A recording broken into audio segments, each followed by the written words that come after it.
انصاری همسری خدا گفت طفلا را گرسنه بخوابان، طفلکا را گرسنه بخوابان. ما امروز وقتی که حرام میخوریم باید میگیم چاره نداریم. ما از ابو طلحه انصاری و پیامبرم کرده بیچاره هستیم که حرام میخوریم. رشوت خور بگوی حرام نخو، میگه بیچاره هستم. سود خور بگوی حرام نخو، میگه بیچاره هستم. غاصب بگو که حرام نخو، میگه بیچاره هستم.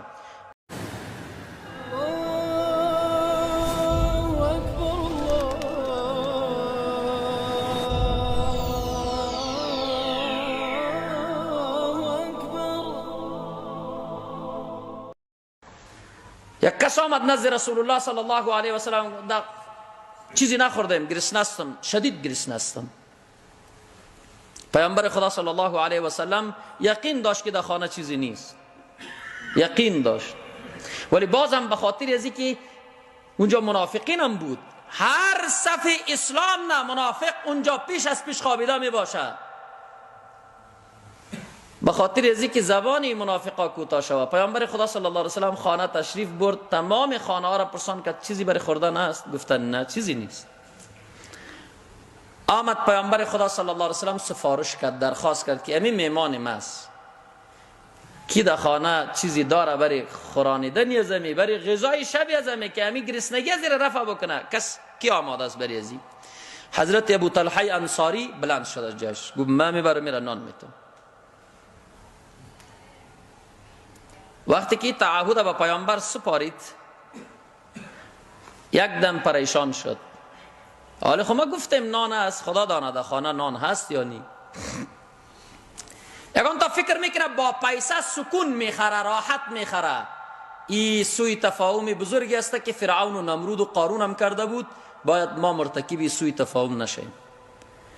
پیسه و جایداد وسایل سکون است. سکون خدا با ایمان مرتبط ساخته است، سکون با پیسه و دولت نیست. این پریشان شد، رفت خانه. خانم خدا پرسان که چیزی هست برای خوردن؟ او گفت اما قدری هست که ما و شما بخوریم، همین تفلکای ما نه دیگه تسلی بودیم، اما قدر است، دیگه چیزی اضافه تر از یک خوراک یک انسان بالاتر نیست. یک چیزی اندکی است که برای طفلای من کم کم میشه برای خود ما. حضرت ابو طلحه انصاری همسری خدا گفت طفلا را گرسنه بخوابان، طفلکا را گرسنه بخوابان. ما امروز وقتی که حرام میخوریم باید میگیم چاره نداریم. ما از ابو طلحه انصاری و پیامبرم کرده بیچاره هستیم که حرام میخوریم. رشوت خور بگوی حرام نخو، میگه بیچاره هستم. سود خور بگوی حرام نخو، میگه بیچاره هستم. غاصب بگو که حرام نخو، میگه بیچاره هستم. ما از این صحابی که نقل دارم براتون از این کرده بیچاره هستیم. گفت طفلکا را گرسنه بخوابان. مهمان پیامبر برای ما و شما لازم و فرض است که باید مهمان پیامبر از شکم سیر بکنیم. وقتی که نماز شام خواندن ایرا گرفت برد به طرف خانه خود، همسر خود آیسته در گوشش گفت که امی وقتی که نان پیش روی مهمان گذاشتی چراغ گل کو. گفت چرا؟ گفت ما ای تبارز میتیم، ایرا نمایان میسازیم بری از او که داریم با اون نان خورده رایستیم، ولی اگر ما نان بخوریم 3 نفر نان بخوره به اندازه خوراک 3 نفر نان نیست. نتیجتا مهمان پیامبر امشب در خانه ما گرسنه باقی میمانه. چراغ گل کردن. زن و شوهر ای تبارز میتن که ما داریم نان خورده رایستیم با مهمانمان، ولی حقیقتا دست برداشتن تا ای که تمام غذا را مهمان خورد. شب خودش، همسرش، اطفالش اما گرسنه خوابیدن. پیامبر خدا صلی الله علیه و سلم صبح آمد نماز صبح داد. بعد از نماز صبح ابو طلحه انصاری راز خدا به هیچ کس نگفته. پیامبر که چشمش با چشم ابو طلحه انصاری سر خورد، گفت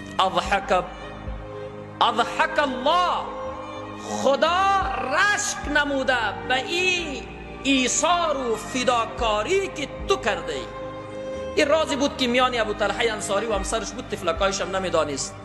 ولی شب جبرائیل خدا از عرش نازل کرده فرستاد، به پیامبر پیام داد که امروز یک تربیت یافته مکتب تو، او نمونه و مثال بزرگ انسانیت و شرافت و کرامت به نمایش گذاشته که در طول تاریخ بشر نمونه نداره و خدا به این عمل از یا رشک کرده و این عمل بر از یا مبارک باد میگه و در بدر از این اعمال مخلصانه ایثارگرانه فداکارانه از یا خدا در روز قیامت پاداش عطا میکنه براشون.